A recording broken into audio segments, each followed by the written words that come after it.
नमस्कार मित्रांनो, निसर्ग ही एक शाळा आहे आणि आपण सर्वजण या शाळेचे विद्यार्थी.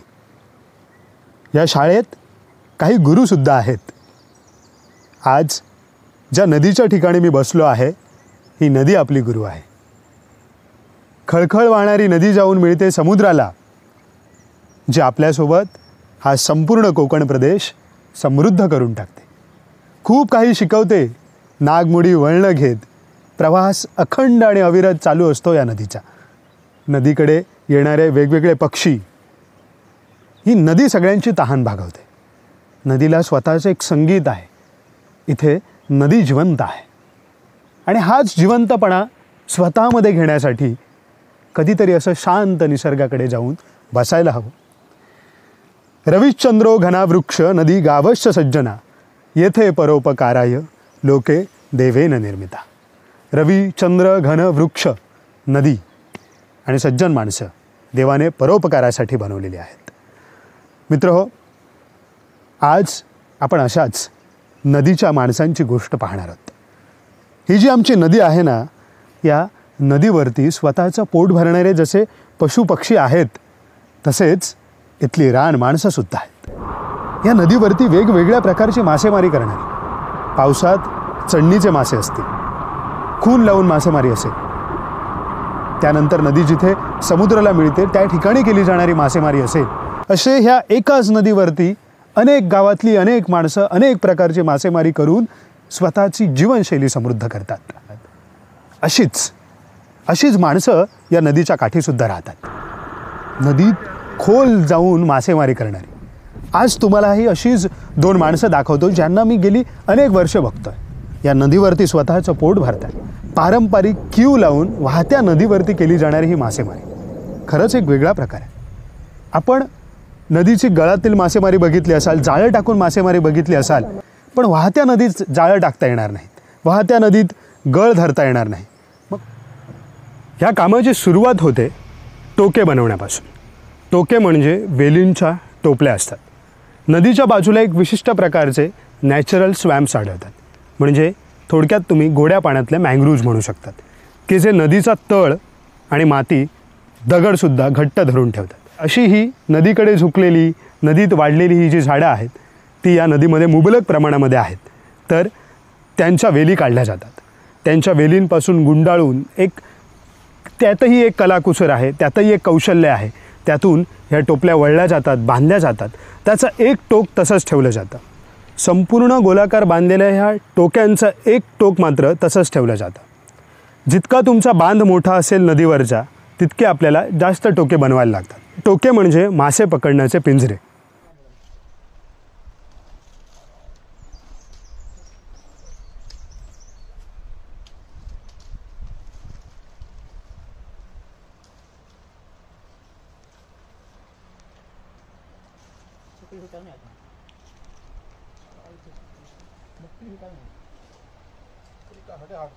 एकीकडे हे पिंजरे बनवण्याचं काम सुरू असताना दुसरे काका मात्र नदीमध्ये तो जो वाहती नदी आहे, त्या वाहत्या नदीचा जो बांध आहे तो वर उचलण्याचा प्रयत्न करत असतात. नदीचा सुरुवातीचा प्रवाह हा जमिनीवरून वाहत असतो. तो अपलिफ्ट करून आपल्याला त्याच्यावरती बांधावरून पाणी घालवायचं आहे आणि त्याच्या खाली आपल्याला टोके लावायचे आहेत. असा हा एक वेगळा आणि कष्टाचा प्रयत्न करायचा आहे. त्यासाठी नदीच्या तळाला असलेले गोल गोल दगड काढून सुरुवातीला सगळे बाजूला केले जातात. नदीचा असलेला जो प्रवाह आहे, तो प्रवाह दगडांपासून मुक्त करून मोकळा केला जातो आणि त्या ठिकाणी नदीच्याच बाजूच्या असलेल्या काही छोट्या मोठ्या झाडांचे वासे आणून ते आडवे टाकले जातात. हे आडव्या वास्यांचे बार म्हणजे नदीचा आता एक नवीन वरच्या बाजूचा आपल्याला प्रवाह बनवायचा आहे, की आत्ता ह्याच्यावरून पाणी जाईल. पण हे करत असताना आपल्याला नदीची जी नॅचरल इकोसिस्टीम आहे ती डिस्टर्ब करायची नाही. याचा अर्थ काय, की जे मासे आहेत त्यांनासुद्धा हा ट्रॅप दिसता कामा नये किंवा कळताही कामा नये. त्यांच्यासाठी ती एक नॅचरल फ्लो असलेली एक नदी असायला पाहिजे. याच्यासाठी आपल्याला हे जे बार आहेत टाकलेले, त्याच्यावरती पुन्हा एकदा दगड रचायला लागतात. जसे नदीच्या तळाखाली होते तसेच आता नदीच्या तळाच्या वरती घातलेल्या बांधावरती दगड उभे करायचे असतात. हा संपूर्णपणे नॅचरल पद्धतीने जर बांध केला नाही तर त्या ठिकाणी मासे मोठ्या प्रमाणावरती येणार नाही.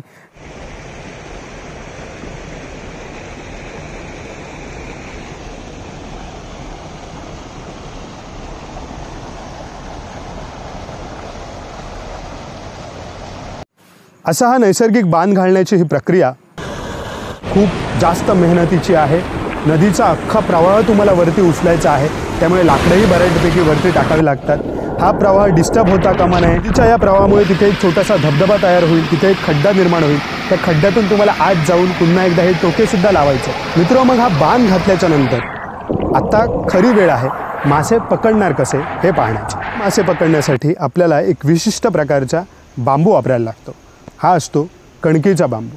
आपल्या सह्याद्रीच्या पट्ट्यात ह्या तळ कोकणामध्ये असे मोठे बांबू आढळतात जंगलांमध्ये, ज्याला आपण कणक म्हणतो. नॉर्मल एक माणगा बांबू जो की लहान असतो तो इथे वापरून उपयोग नाही, कारण त्याचा आपल्याला पाईपसारखा यूज करायचा आहे. तर हे कणकीचे बांबू आपल्याला शोधून रानातून आणायला लागतात. तो असलेला बांबूचे तुकडे बनवायला लागतात छोटे छोटे. आणि हे जे तुकडे आहेत, ही जी मधली गॅप असते, म्हणजे वरचा आत्ता नवीन घातलेला बांध, नदीचा खालचा तळ, ह्याच्यामध्ये टोके बसून त्या टोक्यांच्या तोंडाला हे पाईपसारखे बांबू लावले जातात आणि त्यांचा जो आउटलेट आहे तो ह्या नवीन नदीच्या वरच्या पाण्यामध्ये बाहेर काढला जातो. मित्रो, एकंदर सेटअप असा आहे की आत्ता नदी चालली आहे वरच्या दगडांवरून, वरच्या बांधावरून. खालचा नदीचा तळ आणि वरचा बांध याच्यामध्ये जी गॅप आहे त्याच्यामध्ये लावले आहेत टोके.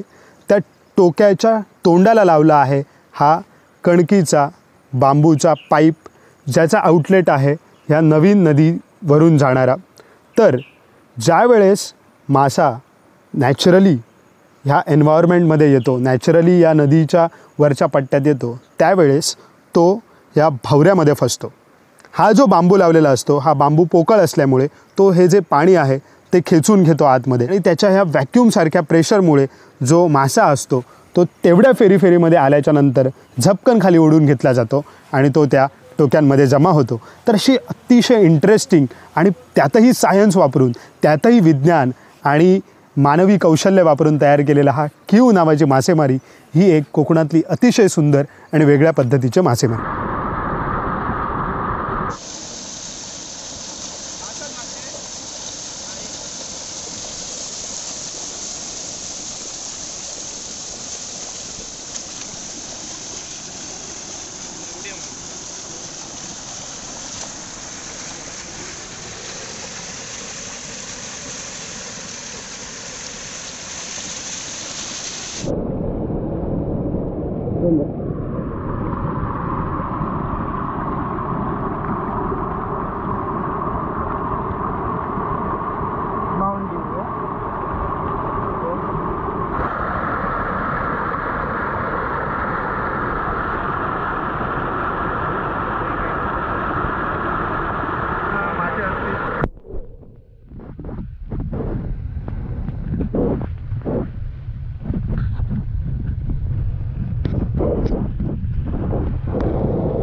तुमच्या ह्याने आज मासे गावले बघ.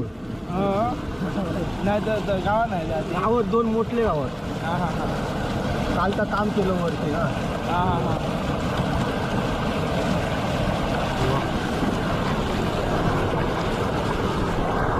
हे घोळशी भाई, हे आहे घोळशी मुळे.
ह्या कुर्लेन गेला ना.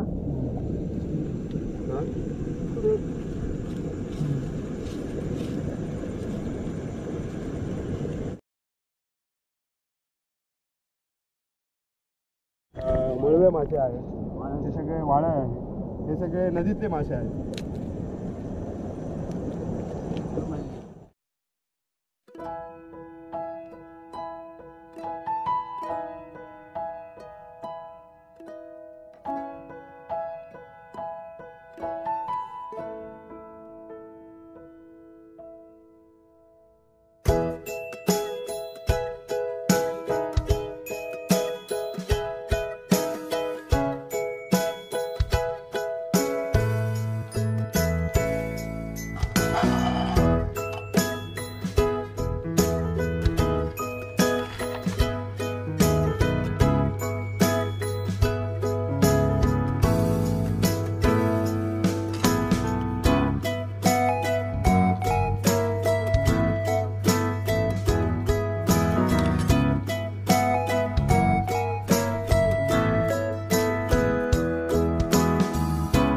मित्रहो, नदीच्या बाजूची झाडं, नदीतले छोटे छोटे दगड, नदीच्या बाजूच्या झाडांचे वासे आणि त्यानंतर ते टोके, त्याच्यानंतर ह्याच आजूबाजूच्या नदीच्या बाजूच्या जंगलातच असलेले कणकीचे जे बांबू आहेत ते वापरून ही छान सुंदर पद्धती सह्याद्रीच्या खोऱ्यामध्ये क्यू लावून वाहत्या नदीवरती केली जाणारी मासेमारी तुम्हाला कशी वाटली ते जरूर सांगा. ह्या अशाच प्रकारच्या जीवनशैली टिकणं फार गरजेचं आहे. ज्यांचं लाईव्हलीहूड निसर्गावरती डिपेंड आहे त्यांचं लाईफस्टाईल म्हणजे त्यांची जीवनशैली टिकणं फार गरजेचं आहे, कारण ही जीवनशैली निसर्गपूरक आहे, पारंपरिक आहे आणि शाश्वतसुद्धा आहे. धन्यवाद. रस्ता